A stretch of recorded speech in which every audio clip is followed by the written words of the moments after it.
मुर्शिदाबाद में हिंदू 50% हैं, फिर भी सुरक्षित नहीं है, और दुबई में हिंदू 10% से कम है, वो सुरक्षित है। पूर्वी बंगाल बांग्लादेश बन गया, क्या चल रहा है उसमें बताने की जरूरत नहीं है। 50% से 40%, 40% से 30%, 30% से 20%, 20% से 10%, 5% बचे हुए, और जिस रेशियो में वहां से भाग रहे 10 साल के बाद जीरो। दुबई में हिंदू गुरुदेव होली मनाते हैं, दिवाली मनाते हैं, रक्षाबंधन मनाते हैं, सभी अपने प्रमुख त्योहार मनाते हैं। कभी आपने सुना कि वहां पत्थरबाजी हुई है, कुछ हुआ क्या? नहीं। कभी आपने दुबई से हिंदुओं के पलायन की खबर सुनी क्या आपने? भारत में कुल 800 जिले हैं, 800 जिलों में से 200 जिलों में हिंदू खत्म हो चुके हैं। कीर्तेश्वरी जहां माता का मुकुट गिरा, आज की डेट में वो मंदिर बंद हो चुका है। जहां हिंदू खत्म वहां कथावाचक खत्म, जहां हिंदू खत्म वहां ये भारत का संविधान खत्म, जहां हिंदू खत्म वहां लोकतंत्र खत्म। धर्म की जय करने से अधर्म का नाश नहीं होता, लेकिन अधर्म का नाश करने से धर्म की जय होती है। और जब धर्म की जय होगी, अधर्म का नाश होगा, तब प्राणियों में सद्भावना होगी, और तब भारत का कल्याण होगा, और तब विश्व का कल्याण होगा। कि भारत के 9 राज्यों में हिंदू खत्म हो चुके हैं आज की डेट में। जिस देश में अतिथि देवो भव कहते थे, उस देश में माता पिताओं के लिए वृद्धाश्रम बन रहे, ये गर्व की बात है या शर्म की बात है? हमारे 51 शक्तिपीठ में से एक शक्तिपीठ है, उसका नाम है कीर्तेश्वरी, जहां माता का मुकुट गिरा था।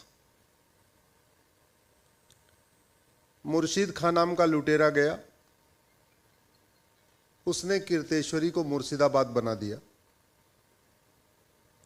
और अगर आप लोग टीवी में देख रहे होंगे तो शायद आपको पता चला होगा कि कल से लगातार वहां से मुर्शिदाबाद से हिंदू पलायन कर रहे हैं। देखा नहीं देखा? आप लोगों ने देखा होगा।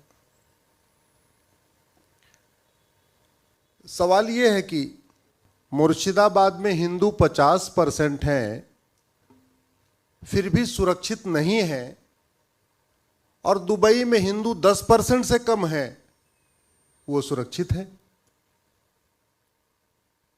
कभी आपने दुबई से हिंदुओं के पलायन की खबर सुनी क्या आपने?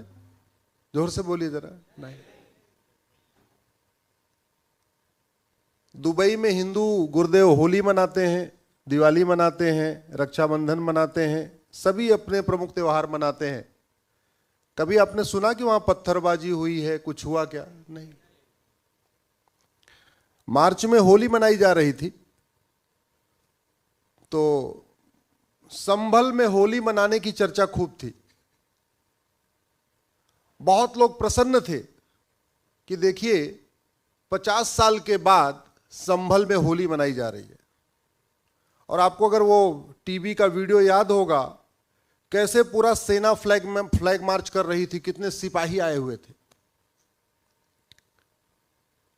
अगर 2025 में पुलिस के साए में होली मनाना पड़ रहा है उत्तर प्रदेश के संभल में, फिर 2050 में क्या होगा? हम लोग अपने जो बातचीत में कहते हैं कि धर्म की जय हो, अधर्म का नाश हो, प्राणियों में सद्भावना हो, विश्व का कल्याण हो, 4 वाक्य कहते हैं। इन चारों में जो व्यक्तिगत रूप से मुझे लगता है कि सबसे इंपॉर्टेंट जिस पे फोकस होना चाहिए, वो है अधर्म का नाश। धर्म की जय करने से अधर्म का नाश नहीं होता, लेकिन अधर्म का नाश करने से धर्म की जय होती है। और जब धर्म की जय होगी, अधर्म का नाश होगा, तब प्राणियों में सद्भावना होगी, और तब भारत का कल्याण होगा, और तब विश्व का कल्याण होगा। हम जो भी काम करते हैं मैक्सिमम उसमें क्या करते हैं? धर्म की जय करते हैं। आप सब लोग आए हुए हैं, प्रवचन सुन रहे हैं, कथा कर रहे हैं, ये धर्म की जय है या अधर्म का नाश? जोर से बोलिए जरा। धर्म की जय। आपको ये तो नहीं बताया गया होगा ना यहां जाना और गैर हिंदुओं के ऊपर टूट पड़ना, ऐसा बताया क्या? नहीं, बता ही नहीं सकते। सनातन परंपरा में है ही नहीं, ये चीजें बताने वाली है ही नहीं। हम लोग बार बार इस बात पे चिंतन करते हैं कि हम आजाद कैसे हुए। हम कभी इस बात पे चिंतन नहीं करते हम गुलाम कैसे हुए। जब तक इस बात पे चिंतन नहीं करेंगे कि गुलाम कैसे हुए, तब तक समस्या का समाधान नहीं होगा। और जो एक झूठ परोसा जाता है, कुछ बात है कि हस्ती मिटती नहीं हमारी, ऐसा बहुत सारे कवि लोग बोलते रहते। अरे दुर्योधन का ननिहाल गंधार देखते देखते अफगानिस्तान बन गया। हिंदू जीरो, मंदिर जीरो, मठ जीरो, कथावाचक जीरो, पुजारी जीरो, और कह रहे हैं कुछ बात है कि हस्ती मिटती नहीं हमारी। जहां से माता कैकेयी आई थी, राजा भरत का ननिहाल, देखते देखते पाकिस्तान बन गया। हिंदू जीरो, मठ मंदिर जीरो, कथावाचक जीरो, और कह रहे हैं कुछ बात है कि हस्ती मिटती नहीं हमारी। पूर्वी बंगाल बांग्लादेश बन गया। क्या चल रहा है उसमें बताने की जरूरत नहीं है।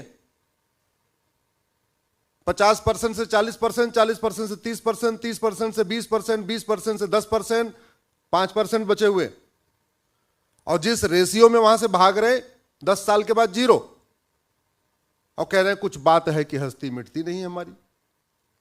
अच्छा, कुछ लोगों को लगेगा अरे यार ये पाकिस्तान, अफगानिस्तान, बांग्लादेश की बात क्यों कर रहे हैं? क्योंकि वो भी हिंदू राष्ट्र था, वहां अपने लोग राज किया करते थे। वर्तमान पूरा एशिया भगवान राम का राज था। पूरा एशिया भगवान राम राज करते थे। पूरा दक्षिण शत्रुघ्न राज करते थे, पूरा उत्तर भरत राज करते थे, पूरा पूरब पश्चिम राम और लक्ष्मण राज किया करते थे। चलो बहुत पुरानी बात हो गई। तो 5,500 साल पहले पूरे एशिया पे युधिष्ठिर ने राज किया। चलो वो भी पुरानी बात हो गई। और नजदीक आ जाओ, अरे 2,500 साल पहले अफगानिस्तान, पाकिस्तान, बांग्लादेश, मालदीव, लंका, आधा चीन पे तो चाणक्य ने राज किया। चलो वो भी पुरानी बात हो गई। तो 1957 में, 1957 में जब मंगल पांडे ने क्रांति किया था, तो मंगल पांडे के समर्थन में लाहौर में भी तो क्रांति हुई थी, पेशावर में भी तो हुई थी, चटगांव में भी तो हुई थी, ढाका में भी हुई थी। आज हो रही है क्या? नहीं। मेरी एक सुप्रीम कोर्ट में PIL चल रही है, जिसमें मैंने आंकड़ों के हिसाब से बताया है कि भारत के 9 राज्यों में हिंदू खत्म हो चुके हैं आज की डेट में। भारत में 28 राज्य हैं, 8 केंद्र शासित प्रदेश हैं, टोटल हो गए 36। 36 में से 9 राज्यों में हिंदू खत्म हो चुके हैं। इसका मतलब 25% राज्यों में हिंदू खत्म हो गए। कश्मीर में खत्म हो गए, लद्दाख में खत्म हो गए, लक्षद्वीप में खत्म हो गए, मणिपुर खत्म हो गए, मिजोरम खत्म हो गए, मेघालय खत्म हो गए, नागालैंड खत्म हो गए, ऐसे 9 राज्यों में खत्म हो गए।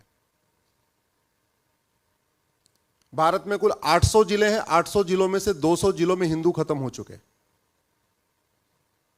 भारत में कुल 6,000 तहसीलें हैं। 6,000 तहसील में से 1,500 तहसील में हिंदू खत्म हो गए हैं। यानी 25% राज्यों में खत्म हो गए, 25% जिलों में खत्म हो गए, 25% तहसीलों में खत्म हो गए।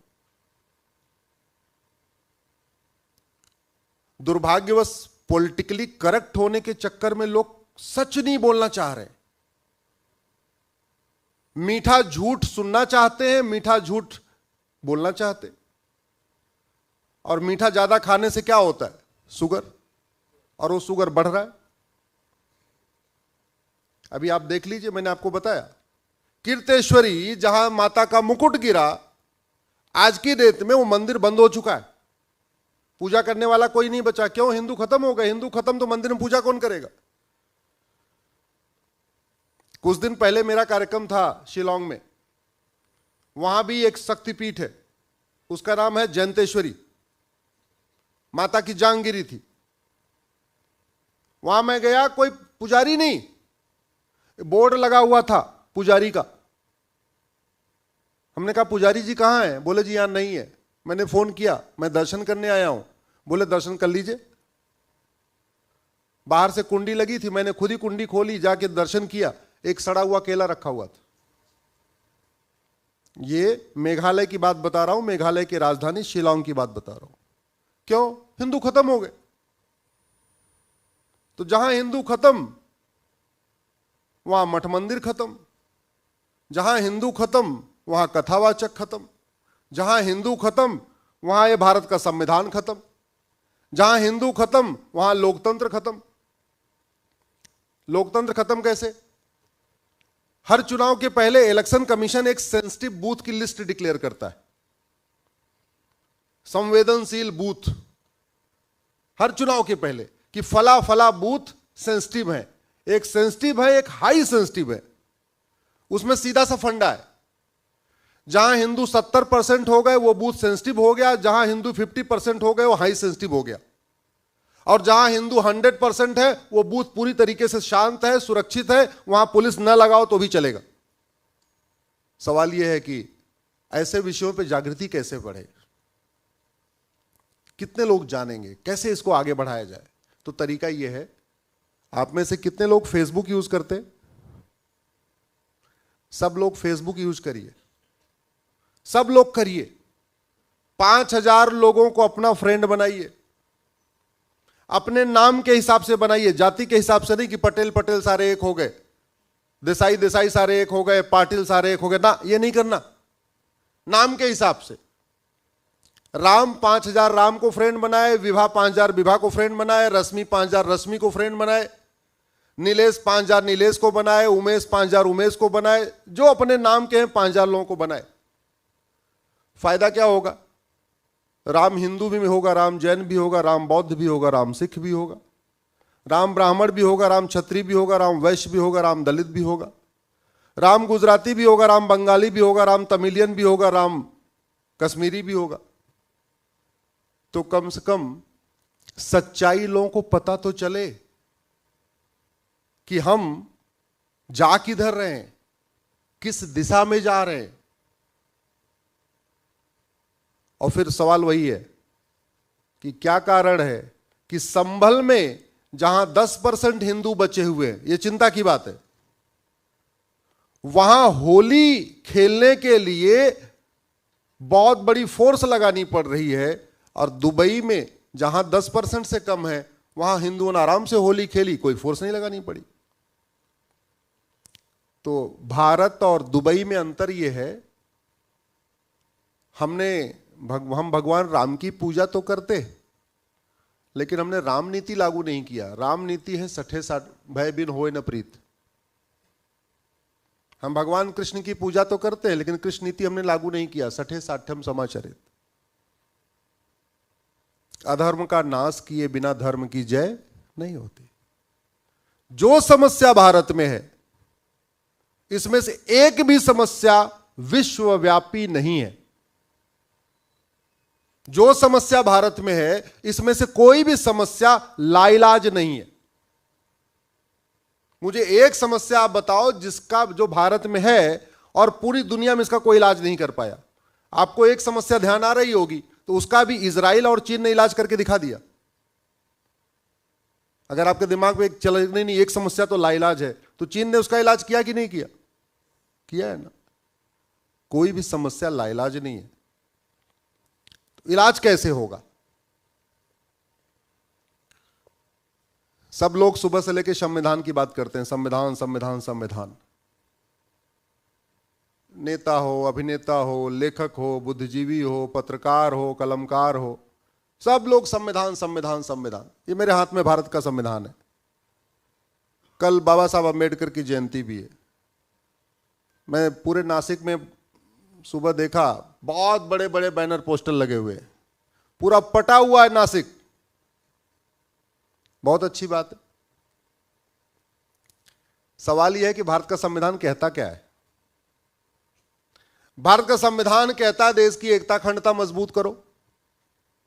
तो गुरुकुल शिक्षा पे व्यवस्था मजबूत करने से एकता अखंडता मजबूत होगी, या मैकाले मिशनरी मदरसा एजुकेशन सिस्टम से?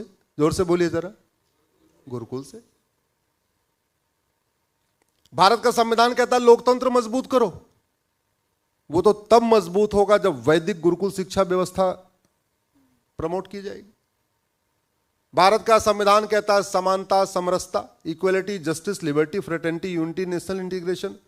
वो तो तभी मजबूत होगा, वो तभी आगे बढ़ेगा जब भारत में वैदिक गुरुकुल शिक्षा व्यवस्था लागू हो। परिवार व्यवस्था मजबूत होगी जब वैदिक गुरुकुल शिक्षा व्यवस्था लागू हो। नहीं तो इस मैकाले सिस्टम ने क्या किया है? जिस देश में अतिथि देवो भव कहते थे, उस देश में माता पिताओं के लिए वृद्धाश्रम बन रहे। ये गर्व की बात है या शर्म की बात है? क्यों ये हो रहा है? क्यों पिता पुत्र की बात नहीं सुन रहा है? क्यों भाई भाई लड़ रहे हैं? क्यों भाई एक दूसरे को मार दे रहे हैं? क्यों बहन भाई में आपस में नहीं बन रही है? क्यों सास बहू में नहीं बन रही है? कारण क्या है? कारण मैकाले मिशनरी मदरसा एजुकेशन सिस्टम। मैं इसको कहता हूं 3M एजुकेशन सिस्टम। और संयोग देखिए, 500 साल के शासन में गुरुदेव मुगलों ने 1000 मदरसा खुलवाया और 200 साल के शासन में अंग्रेजों ने 1000 मिशनरी स्कूल खुलवाया। 500 साल के मुगलों के शासन में यहां पे 1000 मदरसे खुले और पिछले 75 साल में संविधान का नाम लेके संविधान की आड़ में 3 लाख मदरसे खुल गए, जबकि भारत का संविधान मदरसा खोलने की इजाजत ही नहीं देता। मदरसा शब्द कहीं लिखा ही नहीं है।